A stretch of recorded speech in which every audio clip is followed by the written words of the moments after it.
address this topic, which is a part of a large project who Professor Besson here is involved. We have many stakeholders, so students and more. And this part of the project is supported by Characterisation, so it's a French company. Okay, so I will deal about that. So the background. So the background is the transportation of natural gas within so the new challenge, because we want to get hydrogen from renewable sources, and we have in France 40,000 kilometers of pipelines which are built during 80 years. So it's a big invest, and the proposal is to use this natural gas pipeline network to introduce hydrogen from renewable source, and we know that for this old pipeline we have some effect of hydrogen, and we need to characterize this. So we need and to get a map of this network. So the idea is to develop a methodology using some extracted coupon.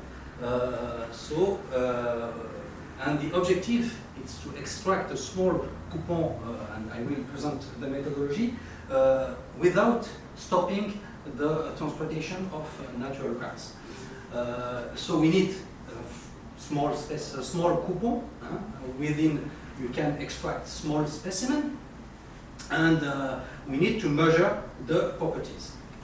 So an example here with a proof of concept. We have a paper. If you want a conference paper, you can show that. And it is a scoping methodology developed by the nuclear energy, Rolls-Royce.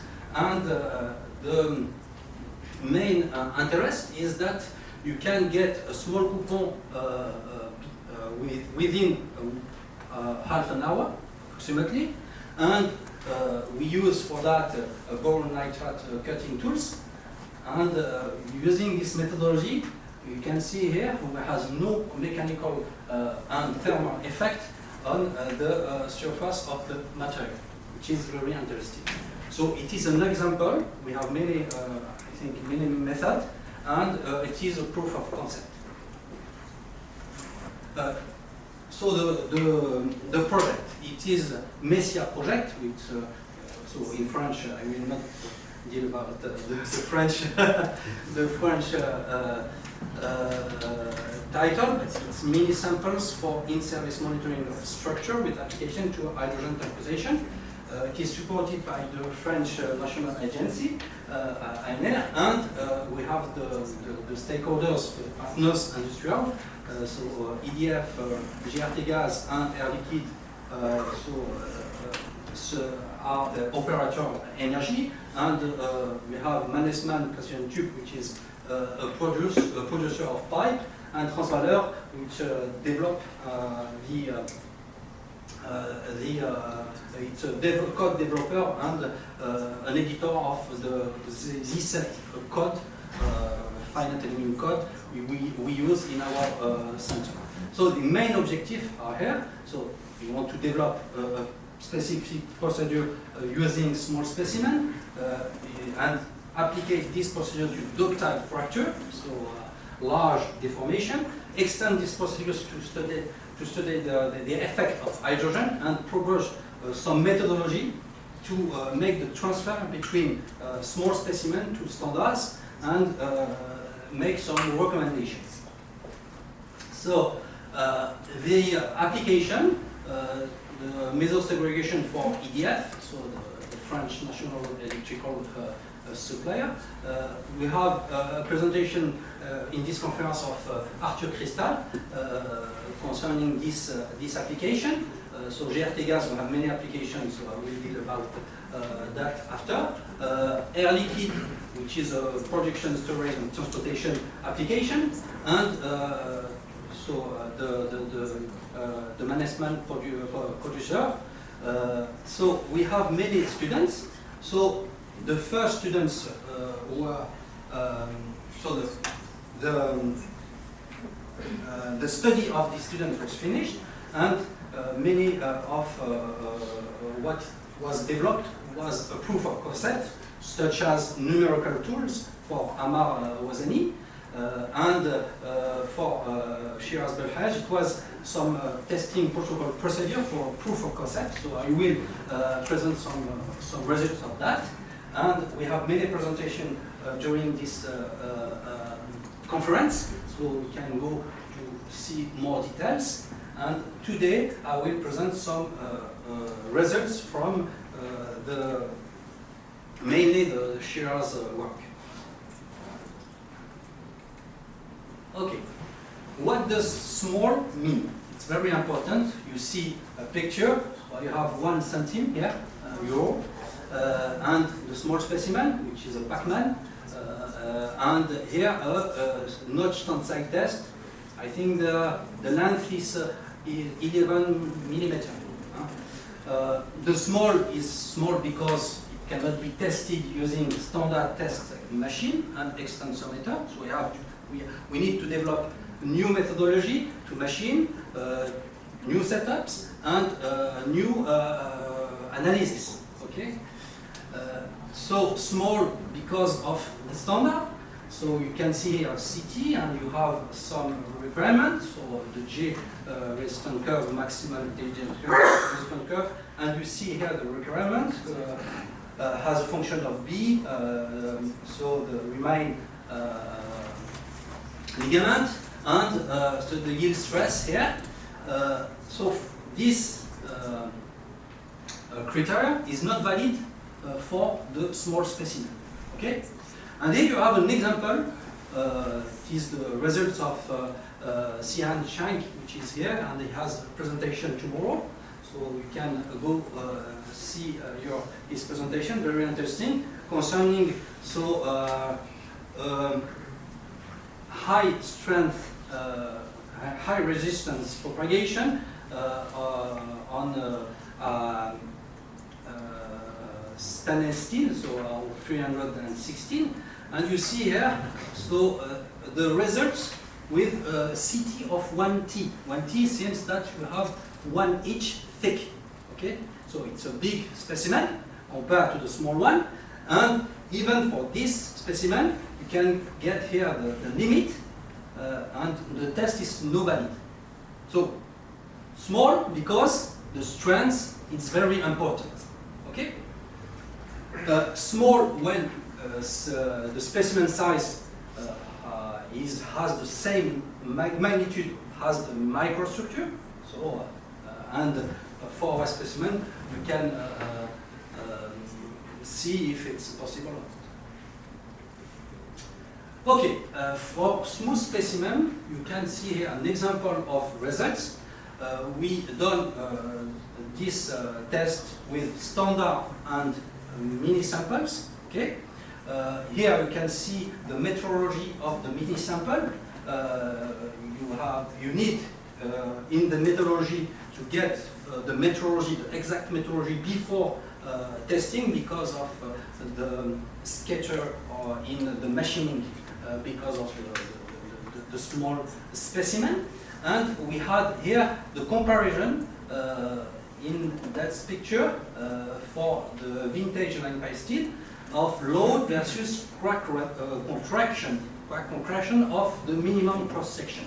Okay, so we track using a specific edge tracking method. So you track the minimum cross section, and we can compare both results. What we see that the ductility is more important for the sub-size specimen, and we show that for a lot of specimens, not one specimen. And we see also that the fracture surfaces are quite different. You have here a mini specimen and a standard specimen, we see that here you have a cup cone. Cup cone, so it seems that you have a shear effect on the surface, and this cup cone disappears when the size of the specimen is reduced. Okay, and yet you can see that here there's no cup cone. Let's go to the CT specimen. CT specimen, the mini CT, to be pre-cracking. So we have a specific methodology to pre-crack because you need to be careful. You need a key value very low because it's not the same as the standard. You need to have crack propagation as slow as possible. And the offset, the extensometer, we can't have a measure of the load line displacement, the crack mouth opening displacement along the load line. You need to have an offset to put the extensometer at this position, okay? So that for the computation of the experimental computation of the J value, which is linked with this load versus displacement curve, you need to get the plastic intensity, and you have the energy here, and you have an eta factor, which have to be computed. So we have a specific methodology to do that by finite element simulation, and we did this computation for the virtual extensometer area on the load line displacement, and it fit with the ASTM standard, which is good. We have less than 5% difference, and this methodology was applied to get the eta factor, this factor, eta, for these points, and we get it. And after we get it, we can apply the compliance method. We need side groove to get a straight front. And here we apply the compliance method. You see the force, we have less than 1,000 Newton, it's less than 1 kilonewton. And you see the stage 1 position, the stage 2B position, and we measure the compliance, and from the compliance we get the delta A crack advance measurement. So here an example, you have the J as a function of delta A curve for two kind of specimen configuration. You pull along the longitudinal direction, it's the rolling direction, and the T is the crack propagation direction, and you have the other configuration. You pull along the T, and you see what's happening along L direction. Here, an example of crack surface. It was outside to see what's happening during after the test. So we have here the notch and the pre-crack phase, and here the ductile part. It's a modern steel, so you have a large deformation, and here you can see that the crack remains almost straight, and we compare to validate our methodology the initial and the final crack advance, and you see here the difference has less than 8%. For the mean is 5% for initial and crack length. After that, we wanted to apply that for a line pipe steel, a vintage one. And you can see here a configuration when we have a standard steel, a standard specimen, and here it is the mini DCT specimen with a thickness of 3 mm, and the objective is to go to 2 mm.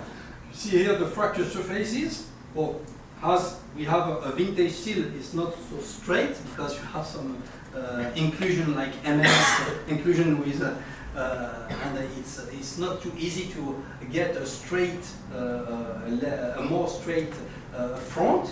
but we have a comparable fracture surfaces. The size effect consists of smaller values, which is conservative, so interesting for an industrial point of view. A constant ratio with the two configurations LT and TL, and you can compute a key value, and it is an example. Some discussion about the size effect. It is not an easy problem. Because you have the point of view of the brittle fracture, which is different from ductile fracture because of the large deformation. So you have two effects. You see here it is the effect of thickness, two antagonist effects when the sample size increases. So you need to increase the load normalized when the thickness increase, and you have more dissipated energy. And another point, the damage has the constraints are more important. The damage is raising, so which is in competition. So here you have an example of a calculation made by Rivalin and Jacques Besson, so some years ago, with using a Gerson model. And you have here a white plate, and this was made with Arcelor, I think. And you have the energy dissipated as a function of thickness. And we see that you raise up as the thickness increase, and after you will decrease. And our case is in this part, and you can see in this part that the standard specimen are above the small specimen. The second point, so I think we have some interesting results tomorrow with Sihan, so we can go, and he will show some simulation with CT specimen. So here, homothetic samples, for the homothetic samples, it's more difficult to interpret the results because it's a very, so some results, there's poor results in the literature, but this result is very interesting because you have some criteria like CTOR who has been used, and the mesh size effect to explain some the loss of contrast of mini samples. Okay, so our objective is to do larger simulation using some advanced simulation model using non-local GTN modeling. Okay, so I have not the time to deal about that, but another time. Okay, some application. So the conclusion, highlighting so size effect on small specimen have been done, both on notched and smooth tensile bars. It was you have some fracture toughness using mini samples with some very interesting results, and we have a loss of toughness using a mini sample, which is important to be understanding. That's why you need to develop some numerical tools for that purpose, and we have many objectives on this project to understand, to apply, to validate, and to write some recommendations about testing mini samples in that configuration. And thank you. Thank you. Any very quick question, because we run out of time? Do you have any concerns about plastic collapse of the ligament in the mini CT specimen before you get your JR curves? What do you mean by plastic collapse? Okay. You mean the sort of large scale yielding of the ligament prior to crack? You have a state propagation, so you have a propagation. Yeah. And it's not a rupture by plasticity. Okay. Yeah. So you have the mechanism such as void growth. You said the classical ductile fracture mechanism. So nucleation, void, and coalescence. Yeah. So we see that, and we see dimples, we see everything concerned by ductile fracture. Okay. Thank you.